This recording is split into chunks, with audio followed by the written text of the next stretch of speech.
राम राम। जय छत्तीसगढ़। आप सबके पुनः मुर्सद के साक्षात्कार में हार्दिक अभिनंदन एवं स्वागत है।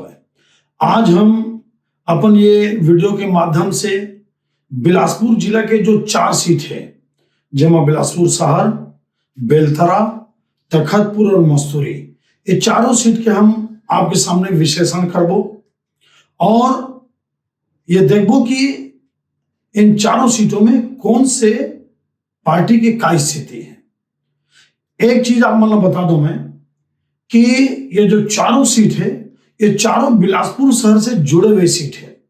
यहाँ के जो राजनीति है वो पूरी तरह से बिलासपुर शहर के ऊपर निर्भर है और प्रभावित भी है। काबर की चारों सीट ला आप देख लो तो चारों सीट में बिलासपुर नगर निगम के कोई ना कोई एरिया, कोई ना कोई वार्ड आते हैं।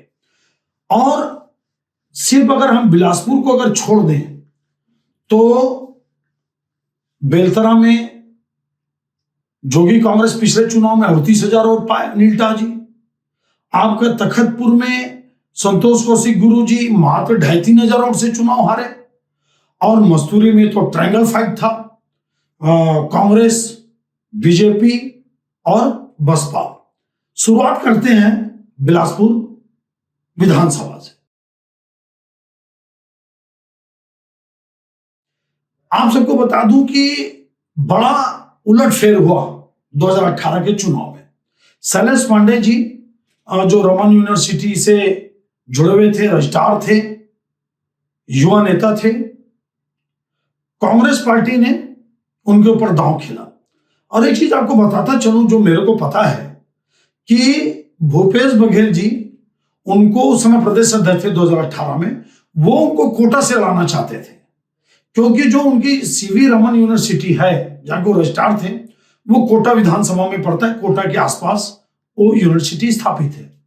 लेकिन शैलेश पांडे जी सीधा 10 जनपद से अपनी पहचान के बदौलत वो बिलासपुर से टिकट लाए। और जैसा आपको पता है कि बिलासपुर में ब्राह्मणों का प्रभुत्व है, इसको कोई नहीं नकारता। और उन्होंने लगभग 12,000 वोटों से अमर अग्रवाल जी को मात दी और एक युवा नेता के रूप में उभर के आए। अब जब कालांतर में बाद में जब भूपेश बघेल जी सीएम बने, इन लोगों में आपस में टीएस बाबा और भूपेश बघेल में लड़ाई चालू हुई, तो भूपेश बघेल जी के साथ न रह के पांडे जी, शैलेश पांडे जी टीएस सिद्धू से जुड़े रहे और उनके साथ कदम ताल मिलते रहे। और वहीं बिलासपुर में पर्यटन निगम के अध्यक्ष अटल श्रीवास्तव जी, जिनको माना जाता है कि वो मुख्यमंत्री के चेहरा है बिलासपुर शहर में, तो अटल श्रीवास्तव जी और शैलेश पांडे जी की बिल्कुल राजनीति में पटरी नहीं बैठती। तो क्या शैलेश पांडे जी फिर से बिलासपुर लड़ेंगे? अब ये जो मेरा विश्लेषण है आज का, ये टीएस बाबा के उप मुख्यमंत्री बनने के बाद का विश्लेषण है। अगर ये पहले का विश्लेषण होता तो मैं बोल सकता था कि शैलेश पांडे जी को खींचतान का सामना करना पड़ता। भूपेश बघेल जी का अगर दांव चलता है, अगर वो चाहते तो शायद उनको शिफ्ट कर सकते थे कोटा में या और किसी सीट में, या टिकट काट सकते थे। लेकिन अब मेरे को लगता है कि अगर ध्यान रखना, अगर टीएस बाबा जी संतुष्ट हैं तो शैलेश पांडे जी बिलासपुर से फिर से लड़ेंगे। मान लो आपको यह लगता है कि शैलेश पांडे जी नहीं लड़े या किसी और विधानसभा में चल दिए या और कोई बात हुई, तो वहां पे पूर्व महापौर विजय पांडे जी, जो बड़े सरल और सौम्य चेहरा माने जाते हैं, वो एक दावेदार हैं। आपके वहां के जो अध्यक्ष है कांग्रेस कमेटी के, विजय केसरवानी जी, वो भी उनका एक दावा है कि वो भी टिकट मांग रहे हैं।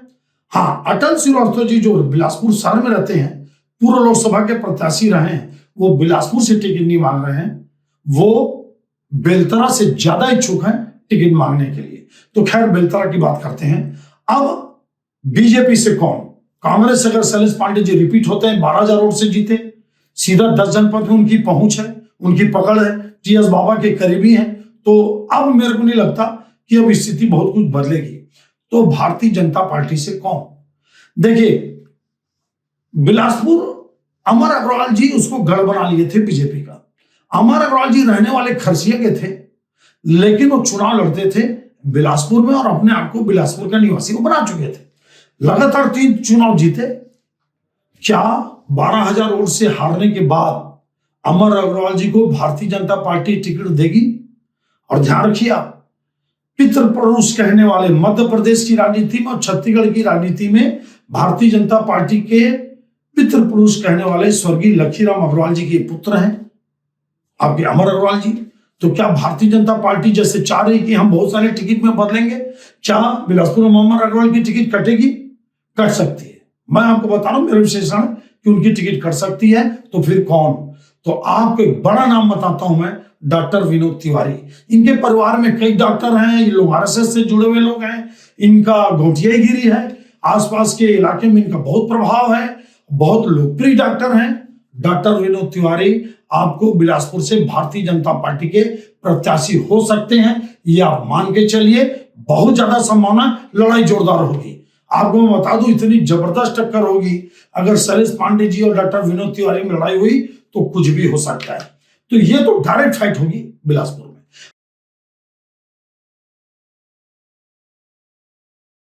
अब बिलासपुर से जो अरपा नदी बहती है, आप छत्तीसगढ़ ये गाना सुने होंगे, अरपा पैरी के धार। तो अरपा नदी बिलासपुर को 2 भागों में बांटती है। तो अरपा नदी के उस पार जो बेलतरा सीट है, जो आपका मंगला चौक के बाद जो इलाका पड़ता है, यहां पे अभी वर्तमान में एमएलए है रजनीश सिंह जी। रजनीश सिंह जी मजबूत हैं, बहुत ज्यादा इनका विरोध नहीं है, लेकिन पार्टी को यह लगता है, भारतीय जनता पार्टी इस मूड में आ गई है। खासकर अभी आप देखें अमित शाह का जो 2 दिन का भी आज और कल का जो दौरा रहा, तो क्या रजनीश सिंह की टिकट भारतीय जनता पार्टी काट सकती है नए चेहरा लाने के चक्कर में? हाँ, हो सकता है। तो वहां पे विक्रम सिंह करके जो जनपद के उपाध्यक्ष हैं, 3, 4, 5 बार से वो जनपद सदस्य हैं, उनकी पत्नी भी जनपद सदस्य है, वो एक प्रबल दावेदार हैं। हर चुनाव में वो दावेदार रहते हैं और पार्टी उनके ऊपर दांव खेल सकती है।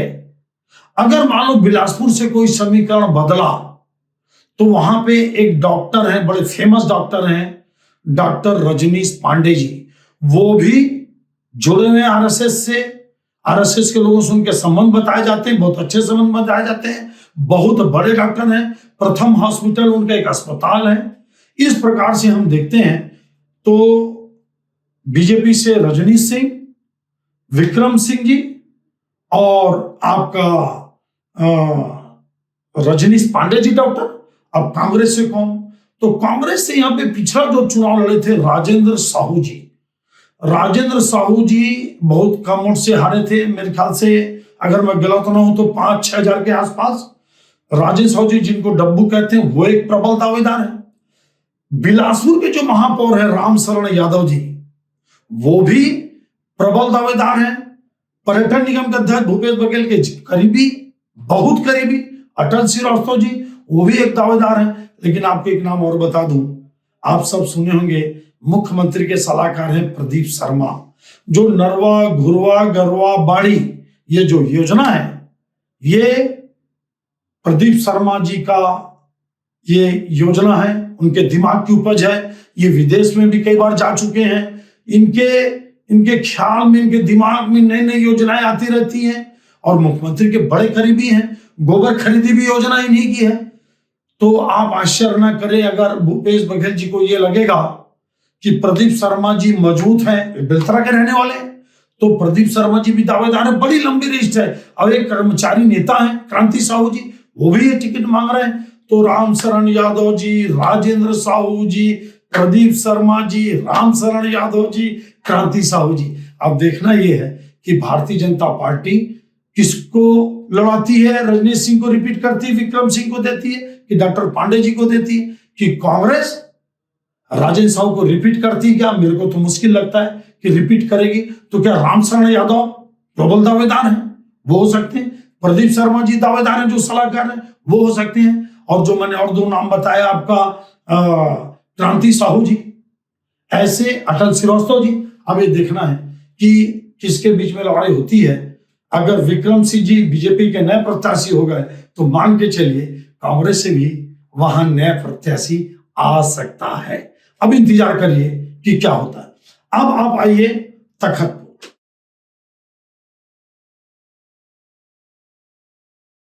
बड़ा इंटरेस्टिंग है ये बिलासपुर की चारों से।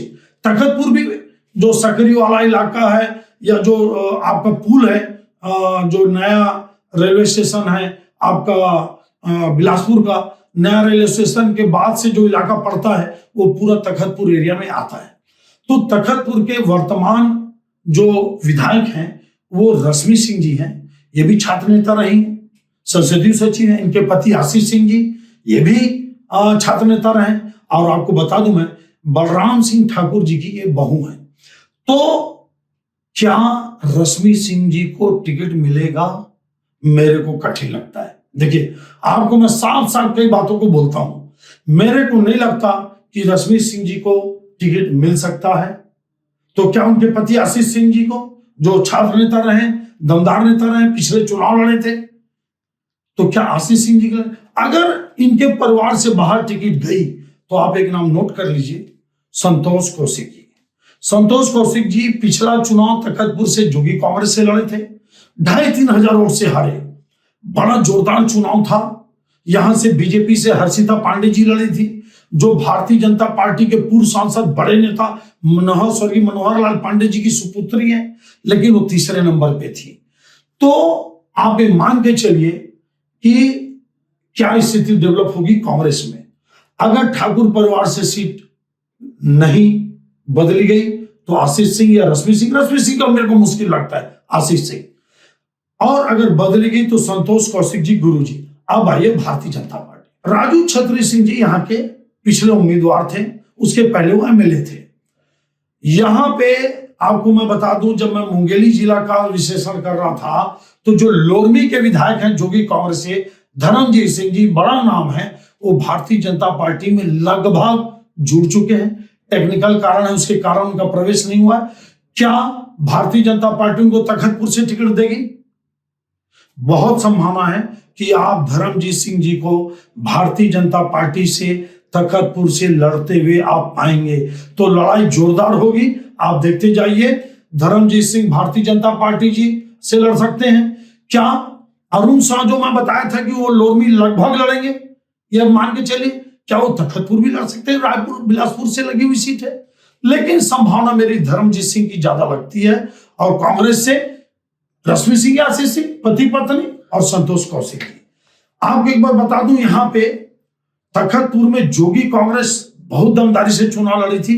हां, आज तक जोगी कांग्रेस सक्रियता नहीं दिखाई है। मैं बार बार जोगी कांग्रेस को बोलता जरूर हूं कि नाम बड़ा है, लेकिन आज तक जोगी कांग्रेस सक्रिय नहीं है, फील्ड में नहीं उतरी है।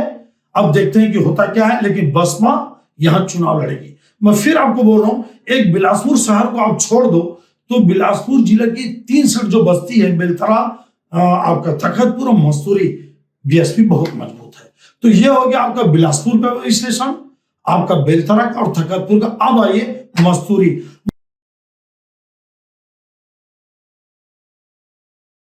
मसूरी में नोट कर लीजिए, ट्रायंगल फाइट होगा। किसके बीच में? बहुजन समाज पार्टी, कांग्रेस और भाजपा। बिल्कुल ट्रायंगल फाइट होगा। यहां पे बीजेपी के बड़े दमदार नेता हैं डॉक्टर कृष्णमूर्ति बांधे जी। वो लगभग 10-12 हजार वोट से चुनाव जीते हैं। मैं पक्का नहीं बोल सकता, माफ करना, लेकिन वो चुनाव जीते हैं, कांग्रेस की लहर में जीते। तो उनकी टिकट नहीं कटेगी।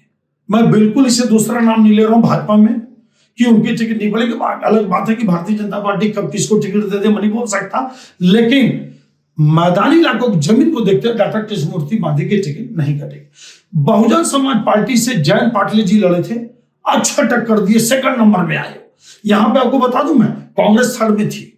जयंत पाटिल जी को टिकट क्या देगी बहुजन समाज पार्टी, लेकिन आपको बता दूं शायद ना दे। यहां पे पामगढ़ के पूर्व में एमएलए रहे, जो बाजू वाली सीट है, दाऊ राम रत्नाकर, बहुजन समाज पार्टी का बहुत बड़ा नाम, बहुत बड़ा चेहरा, मायावती जी के बड़े करीबी। उनकी तैयारी चालू हो गई है पामगढ़ से, वो चुनाव लड़ना उनका तय है। ये हुए बहुजन समाज पार्टी से, बीजेपी से कृष्णमूर्ति बांधे जी। अब कांग्रेस से दिलीप लहरिया जी तीसरे नंबर पे थे, लोक गायक रहे, कलाकार हैं। मेरे को नहीं लगता कि उनको टिकट कांग्रेस पार्टी देगी। तो कौन है? जयंत मनहर, युवा नेता। इनके पिताजी स्वर्गीय भगत राम मनहर, माताजी भी राज्यसभा में थी, पिताजी भी राज्यसभा में थे। युवा लड़का है, एक वो टिकट मांग रहा है। दूसरा, जांजगीर लोकसभा से एक युवा लड़का जो डायरेक्ट 10 जनपद से टिकट लाया, प्रेमचंद जैसी जी, जो बलौदाबाजार जिला के कांग्रेस के प्रभारी हैं, वो एक दमदार चेहरा, वो भी टिकट मांग रहा है। और एक है राजेश्वर भार्गव, जिला पंचायत सदस्य, एक नया नाम आपको बता देता हूं मैं। ये लड़का बहुत तेजी से मेहनत कर रहा है, बहुत मेहनत कर रहा है, दमदारी से अपनी उपस्थिति दिखा रहा है। क्या कांग्रेस पार्टी इस नए लड़के पे दांव खेलेगी क्या, ये देखता है। तो कुल मिला के इस इलाके में बहुजन समाज पार्टी की उपस्थिति जबरदस्त है। एक बिलासपुर शहर को आप छोड़ दो, पूर्व में जोगी कांग्रेस ने भयंकर टक्कर दिया, कहां पे, तखतपुर में, बेलतारा में जोरदार टक्कर दिया। लेकिन आप जानते हैं कि आज की स्थिति में जोगी कांग्रेस मैदान में कहीं नहीं दिखती। टेबल में वर्क कर रहे होंगे, मैं नहीं बोल सकता कर रहे होंगे, पार्टी क्षेत्रीय पार्टी, रजिस्टर्ड पार्टी एकमात्र कर रहे होंगे, ये वक्त बताएगा कि क्या होता है। लेकिन कुल मिला के आपको मैं बता दूं, ये बिलासपुर की जो 4 सीट है जिले की, ये चारों सीट बिलासपुर शहर से ऐसी जकड़ी हुई सीट है। और यहां पे एक सीट को मैं ट्रायंगल आज के रूप में मानता हूं, मस्तूरी। यहाँ पे बसपा भी चुनाव जीत जाए तो आप आश्चर्य मत करना, ये ट्रायंगल फाइट होगा। बाकी जो 3 सीट है यहाँ पे बीजेपी और कांग्रेस की लड़ाई होगी। ये मैं आपको डंक के चोट पे बोलता हूं। अब कल क्या होता है ये हमको देखना है। फिर मैं जब एक एक सिंगल वीडियो बनाऊंगा, एक एक विधानसभा का इतना बढ़िया वीडियो बनाऊंगा, आपसे निवेदन है, आप सब मेरे से बहुत डिमांड करते हैं कि भैया इसका वीडियो बनाइए, भैया इस विधानसभा का बनाइए। तो आपसे निवेदन है कि आप सब्सक्राइब कर लीजिए, प्लीज सब्सक्राइब करिए, लाइक करिए, शेयर करिए, कमेंट्स भी करिए। इतना अच्छे आपके कमेंट्स आ रहे हैं, मैं कल्पना नहीं किया था कि इतना आप मेरा तारीफ कर रहे हैं, इतने मेरे को अप्रिशिएट कर रहे हैं। मैं आपको बहुत धन्यवाद देता हूं। सभी जितने व्यूअर्स हैं, आप सब मेरे सच से साक्षात्कार से जुड़े रहिए। छत्तीसगढ़ का ये इकलौता राजनीतिक विश्लेषण करने वाला चैनल है। छत्तीसगढ़ महतारी की माटी से निकला हुआ ये चैनल है, छत्तीसगढ़ महतारी के एक बेटे का चैनल है। आप सब आइए, समर्थन दीजिए, लाइक करिए, शेयर करिए, सब्सक्राइब करिए। जय हिंद, जय छत्तीसगढ़ महतारी की।